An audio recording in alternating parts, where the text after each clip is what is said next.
সুপ্রিয় নবম দশম শিক্ষার্থীরা, গুণোত্তর ধারার ক্লাসে স্বাগতম জানাচ্ছি। আমি আফিউল স্যার।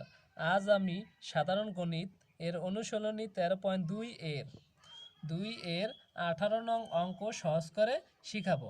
18 নং অঙ্কে বলা আছে, প্রথম n সংখ্যক স্বাভাবিক সংখ্যার গড়ের সমষ্টি 441 হলে n এর মান নির্ণয় করো এবং ওই সংখ্যাগুলোর সমষ্টি নির্ণয় করো। এখন আমরা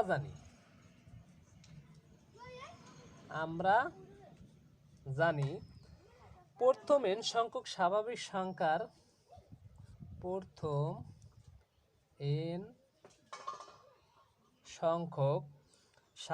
সংখ্যার গণের সমষ্টি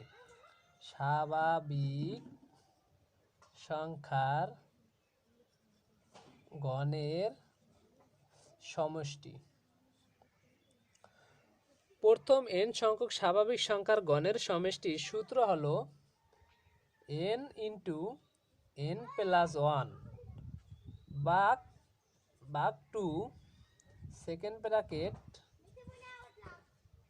হোল স্কয়ার। এখন শর্ত মতে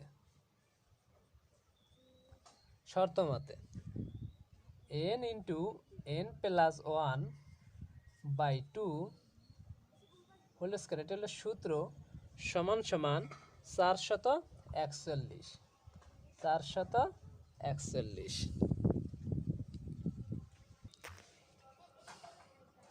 বা n into n plus 1 by 2 এর হোল স্কয়ার ইকুয়াল টু 441। এর যদি আমরা বর্গ করি 21 এর বর্গ হবে 441। তাহলে এই বর্গ কাটা থাকে হইল n into n plus 1 by 2 equal to 21 বা n into n plus 1 equal to 2 আছে গুণাকার, এই সাইডে হবে, এই 2 আছে ভাগ আকারে, এই সাইডে হবে গুণাকারে। 21 এর লাগে 2 দিয়ে গুণ দিলে হবে 21 দুগুণে 42।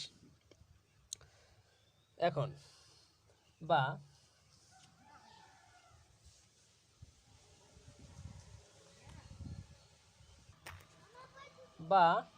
n এর সাথে n যদি আমরা গুণ দেই তাহলে হবে n স্কয়ার প্লাস n এর সাথে n গুণ দিলে হবে শুধু n প্লাস 42, এই সাইডে হবে মাইনাস 42 ইকুয়াল টু 0 বা n square plus n minus 42, এটা মিডল টার্ম করতে হবে।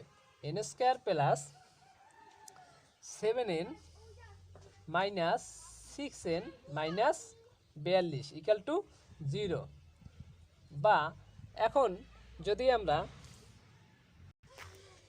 n square plus 7n minus 6n minus 42, এখন এটা আমরা কমন নেব।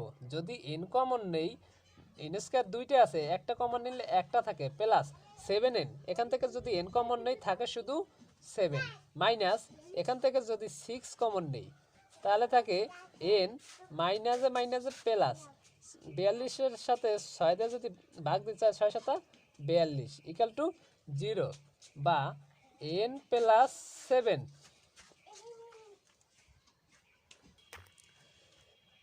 n plus 7 n minus 6 equal to 0। এখন হয় n প্লাস 7 ইকুয়াল টু 0, সুতরাং n ইকুয়াল টু প্লাস 7, এই সাইড হবে মাইনাস 7, মাইনাসের মান গ্রহণযোগ্য না, এটা এর জন্য আমরা কাটা দেব। অথবা n মাইনাস 6 ইকুয়াল টু 0 বা n ইকুয়াল টু 6।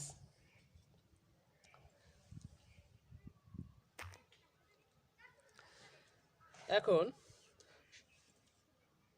সুতরাং সংখ্যাগুলোর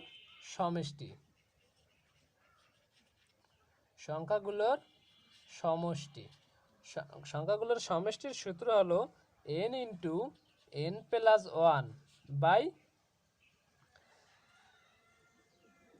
2 ইকুয়াল টু n এর মান হলো 6 ইন্টু n প্লাস 1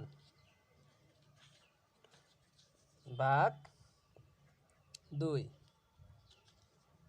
n এর মান 6, তাহলে 6। এখন ছয়, ছয়ের সাথে 1 যোগ করলে হবে 7 বাই 2।